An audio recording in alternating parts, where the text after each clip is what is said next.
Ao longo das últimas semanas temos apresentado uma história de martírio, de Marcel Callot, onde contamos com a presença do Manuel Clemente. Cumprimento uma vez mais, muito boa tarde. Boa tarde, Paulo. Uma presença que em cada semana nos olha a história, mas com um significado não só pertinente como útil ao seu passado para o nosso presente. Não é? E de que forma é que uma história de martírio pode interessar de facto, Paulo, e pode ser pertinente para o presente Paulo, que vivemos? Boa tarde a todos os nossos telespectadores. Eu julgo, Paulo, que esta história, muito particularmente deste jovem, do Marcel Callot, deste mártir de Mauthausen, do campo de concentração de Mauthausen, pela sua fé, claramente pela sua fé, é uma história extremamente oportuna para os nossos tempos, quando se fala, e temos mesmo que falar, em nova evangelização, não é? O Papa João Paulo II insistiu muito nisto, não é por acaso. Ele veio de uma terra de muitos mártires, ele veio de Cracóvia, bem perto de Auschwitz, né? Muitos de seus amigos morreram lá. Portanto, o Papa João Paulo II trouxe essa sensibilidade martirial, portanto, de testemunho verdadeiro do cristianismo para a vida da Igreja, ainda mais porventura do que outros. E agora o Papa Bento XVI insiste na nova evangelização. Vamos ter em outubro um sínodo exatamente sobre esta temática da nova evangelização. E quando se fala nisso, eu creio que está a falar sobretudo do testemunho cristão. Porque quando se diz evangelizar, está-se a dizer o quê? Está-se a dizer propagar a boa nova, evangelho, boa nova, boa notícia que se dá. Não é? E qual é a boa notícia que a evangelização traz? É a boa notícia da Páscoa de Jesus. Ou seja, nós não temos que fugir à vida, a vida é o que é, muitas vezes não é como nós prevemos. Às vezes torna-se muito mais difícil do que nós prevíamos, não é? Mas se for vivida com Deus, que é a sua fonte, também encontra em Deus o seu presente e o seu fim. Um fim sem fim. Não é? E, portanto, acaba por se impor a todas essas circunstâncias que a queiram estragar, que a queiram diminuir, que a queiram hostilizar à vida. E essa é a mensagem cristã, foi isso que Jesus Cristo viveu. Viveu na terra, viveu na sua família, viveu na sua oficina de Nazaré da Galileia, viveu, enfim, quando propagou aquilo em que acreditava e que trazia ao mundo, viveu e morreu por isso, mesmo quando lhe estreitaram tanto o caminho que ficou daquela dimensão da cruz, não é? Mas aí, mantendo-se fiel à sua fonte, ao seu pai, venceu. E por isso convenceu, e cá estamos hoje, 2000 anos depois. Ora, verificar isto ao longo das várias etapas da vida cristã destes 20 séculos é muito importante. Porque, digamos, a história da Igreja é mais uma garantia, de certa maneira, credibiliza ainda mais tudo aquilo que nos foi deixado na vida, na morte e, como sabemos, na ressurreição de Jesus de Nazaré.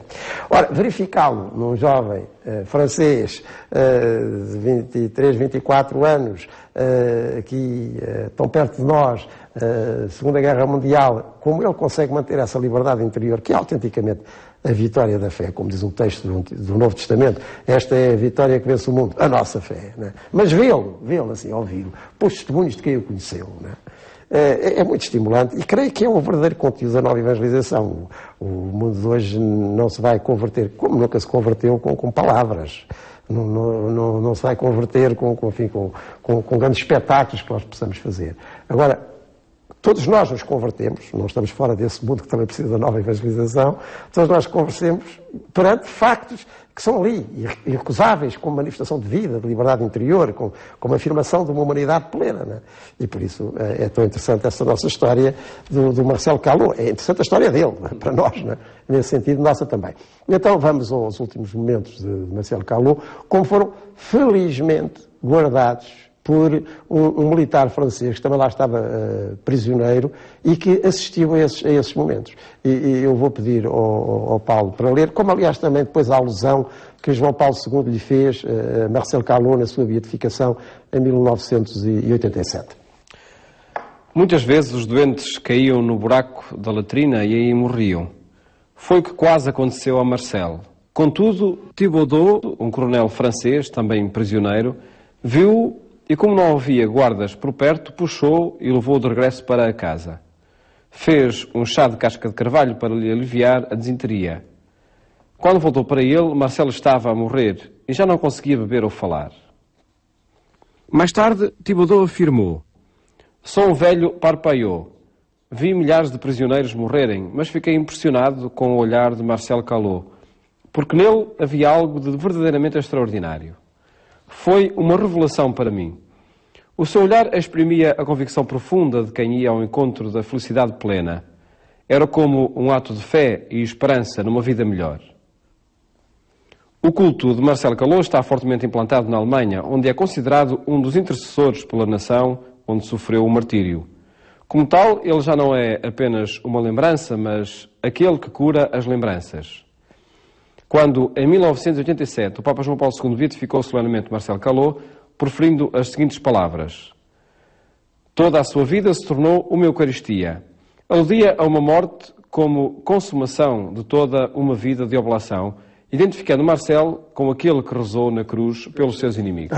Todo este trecho de Morville, quer essa alusão ao testemunho de Thibaudot, do coronel que assistiu à sua morte, quer depois esta referência à sua beatificação por João Paulo II, tudo isto nos daria muito pano para muitas mangas, mas eu vou apenas concentrar-me num ou noutro ponto. Antes de mais, nesse testemunho de Thibaudot.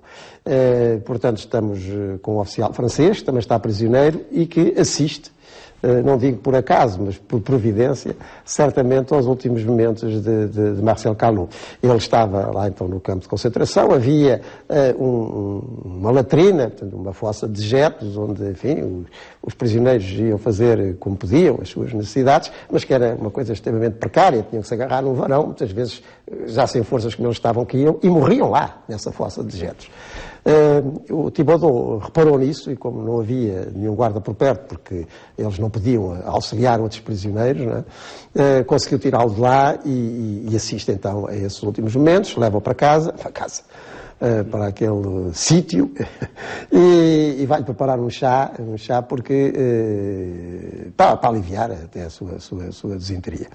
E no entanto chega, Marcel Calot ainda tem tempo de pronunciar o seu nome, Marcel Calot Rennes, e isso vai ser muito importante depois, porque é este Thibaudot que vai sobreviver ao campo de concentração e irá a Rennes à procura da família de Marcel, que quando começaram a regressar os prisioneiros, depois da vitória dos aliados, começam a regressar, eles sempre à espera que viesse o Marcel, nunca voltou. Quem vem com as notícias é este Thibaudot, que conta o que nós sabemos acerca dos últimos momentos de Marcel Calot. Foi verdadeiramente providencial. Mas reparemos, ele é cristão, mas é um cristão calvinista. Ele diz que eu sou aí, a expressão dele... Parpaiot. Eu sou um velho Parpaiot, que era um nome de borboletas que os católicos franceses davam aos calvinistas franceses. Portanto, ele não era um católico, mas aí está em perfeita sintonia, porque estamos no cristianismo essencial, né?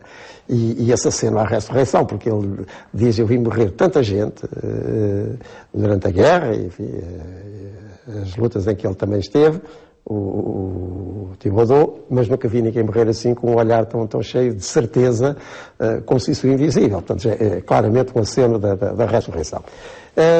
Eu, enfim, no último momento desta nossa série de programas, porque o tempo é escasso, eu queria apenas chamar a atenção para o seguinte. De vez em quando vem aí a polémica e aos debates, a atitude da Igreja, e concretamente do Papado, durante a Segunda Guerra Mundial, e face ao nazismo, condenou, não condenou, etc. Muito rapidamente, até porque noutros programas e noutras alturas nós já falámos disso, é preciso verificar que a margem de manobra da Igreja era, enfim, aparentemente muito curta, porque publicamente pouco se podia fazer face a esses regimes totalitários, concretamente face à Alemanha.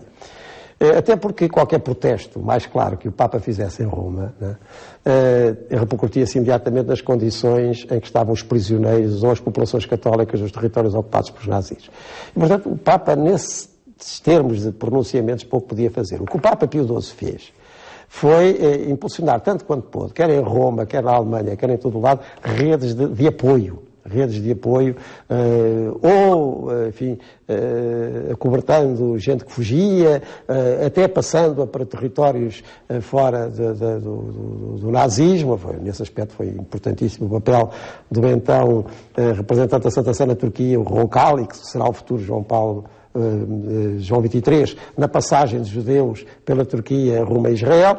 Esse tipo de apoio pode fazer. Mas eu queria salientar, com Marcel Calot, algo fundamental. É que a grande atitude da Igreja face a esse totalitarismo nazi, revela-se em personagens como este. Ele não é o único, há muitos mártires cristãos nos campos de concentração. Também é muito conhecida a sua contemporânea de Stalin, não é?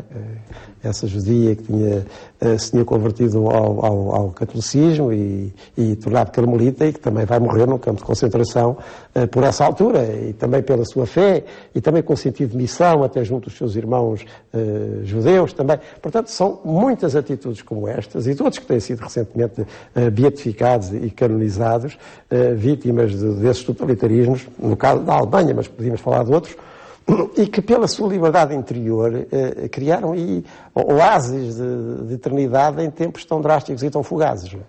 E sem dúvida nenhuma que o exemplo de Marcel Calot é impressionante.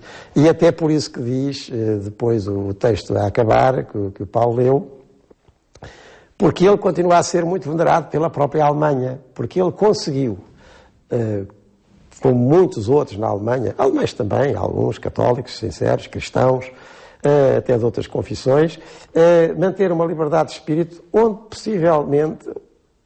finalmente a reconciliação se faz. Não é?